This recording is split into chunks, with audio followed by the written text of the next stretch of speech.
आज हम बात करेंगे सेल्स की। सेल्स से रिलेटेड जो एंट्रीज हैं उनके बारे में हम बात करेंगे। परचेज की एंट्री हम कर चुके हैं, परचेज से रिलेटेड जो एंट्रीज हमारे पास आती हैं वो लगभग हम कर चुके हैं। तो सेल्स में हमारे पास क्या क्या आती हैं?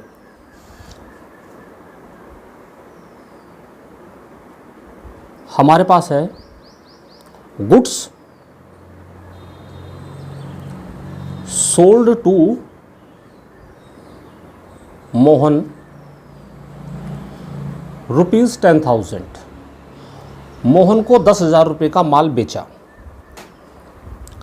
देखो, मैं इनको थोड़ा सा स्पीड में लूँगा अब, क्योंकि आप लोगों ने परचेज से रिलेटेड जब हमने परचेज की एंट्रीज की थी तो उस समय जो है काफ़ी कुछ उनके जो गोल्डन रूल हैं, जो भी रूल्स हैं, उनको हम क्लियर कर चुके हैं।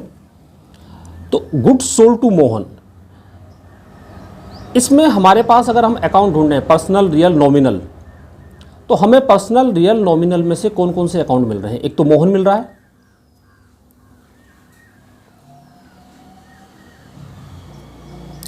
मोहन कौन सा अकाउंट है? पर्सनल। और पर्सनल अकाउंट का rule, debit the receiver and credit the giver. जो रिसीवर है, जो प्राप्त करने वाला, वो डेबिट, और जो गिवर है, जो देने वाला है, वो credit. Good sold to Mohan, हम इस लैंग्वेज को अपने ऊपर लेके चलेंगे कि हम कह रहे हैं, बिजनेसमैन कह रहा है कि मैंने मोहन को माल बेचा, और उसके बाद हमें मोहन को और इस जो हमने रूल लिखे हैं इसके, इनको आपस में कंपेयर करना है। तो मोहन पर्सनल अकाउंट है, डेबिट द रिसीवर। इस लाइन को पढ़ के आप कंपेयर करो कि मोहन रिसीवर है या गिवर है। तो अगर हमने मोहन को माल बेचा है तो इट मीन्स मोहन यहां पर हमसे रिसीव कर रहा है, हम उसको बेच रहे हैं, तो वो हमसे ले रहा है।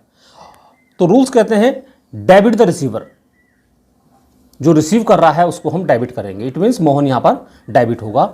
और दूसरा अकाउंट हम यहां पे लेंगे सेल्स। सेल्स रियल अकाउंट है, और रियल अकाउंट का रूल है डेबिट व्हाट कम्स इन।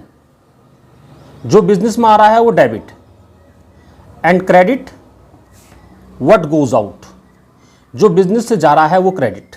तो जब आप माल बेचोगे, सेल का मतलब गुड्स, तो जब आप माल बेचोगे, गुड्स को सेल करोगे, तो आपके यहाँ से उस गुड्स की, उस सेल्स की इनकमिंग होगी या आउटगोइंग होगी? आपने माल बेचा है तो माल गया होगा, फिर यही इसको और इसको आपस में कंपेयर करेंगे। तो sale goods sold to Mohan, Mohan को माल बेचा तो सेल हमारे यहाँ से गया, और रूल कहता है debit what goes out, credit what goes out. जो जा रहा है वो क्रेडिट। ऐसे ही एक एंट्री आती है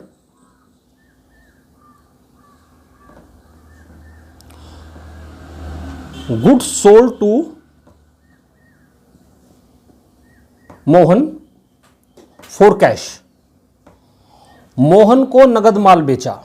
देखो, हमारे पास नगद क्या है, उधार क्या है। जैसे मैंने आपको बताया था इससे पहले वाली वीडियो में कि हमारे पास परचेज दो तरह से होती है, या तो हम नगद खरीदेंगे या उधार खरीदेंगे। हम नगद को कैसे पहचानेंगे, उधार को कैसे पहचानेंगे? ऐसे ही सेल भी दो तरह की होंगी, या तो हम सेल जो माल बेचेंगे, या तो हम नगद बेचेंगे या उधार बेचेंगे। तो यहाँ पर हम नगद बेच रहे हैं या उधार बेच रहे हैं, तो अगर कैश मेंशन हो गया तो इसका मतलब ये नगद है। इससे पहले जो हमने एंट्री करी थी इसमें good sold to Mohan, Mohan को बेचा, तो एक पार्टी का नाम आ गया और कैश साइलेंट है, तो हम इसको कैश ही मानेंगे। या इस लाइन की जगह जो हमने लिखा गुड सोल्ड टू मोहन, इसकी जगह लिखा हुआ है कैश सेल्स। आप डिटेल में पुरानी वीडियो देखें, कैश सेल्स, नगद बेचा। या हमारे पास लिखा हुआ है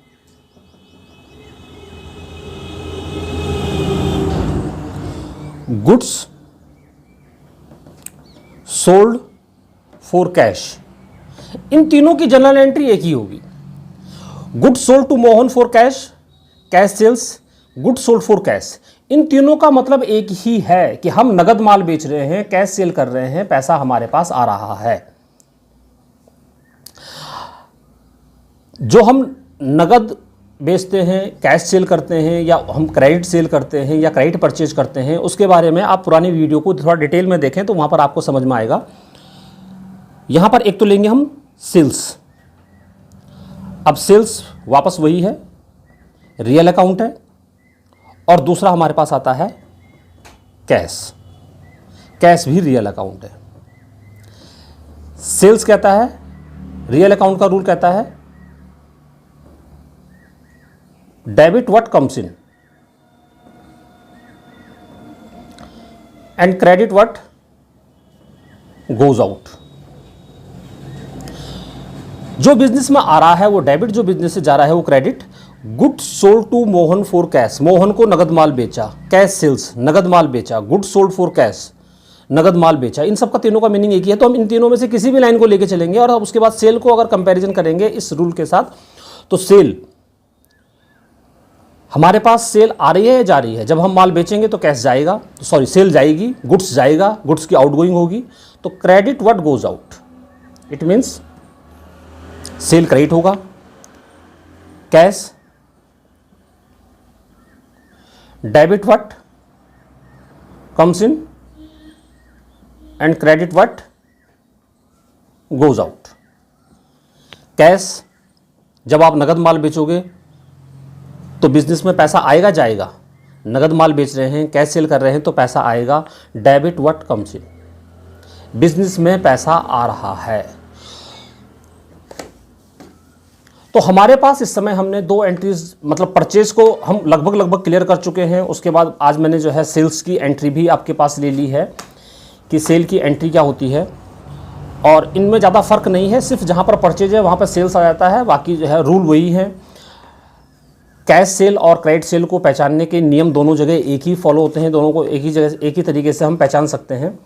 मैं कुछ एक आध एंट्री और लूँगा, जैसे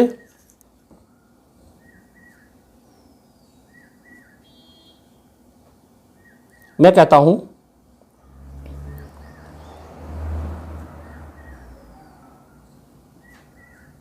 ओल्ड फर्नीचर सोल्ड,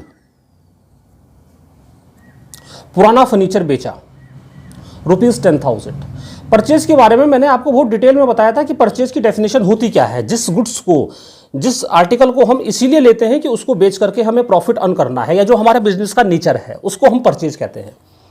बाकी अगर हम मशीनरी खरीदते हैं तो उसको हम परचेज नहीं कहते, वहाँ पर परचेज की जगह डायरेक्ट हम उस एसेट्स का नाम लिख देते हैं जिस एसेट्स को हम खरीद रहे हैं।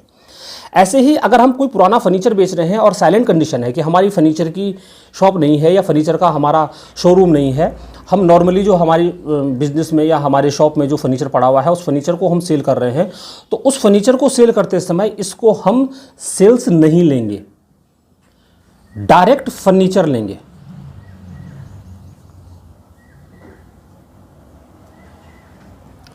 और दूसरा, यहां पर पार्टी का नाम नहीं है तो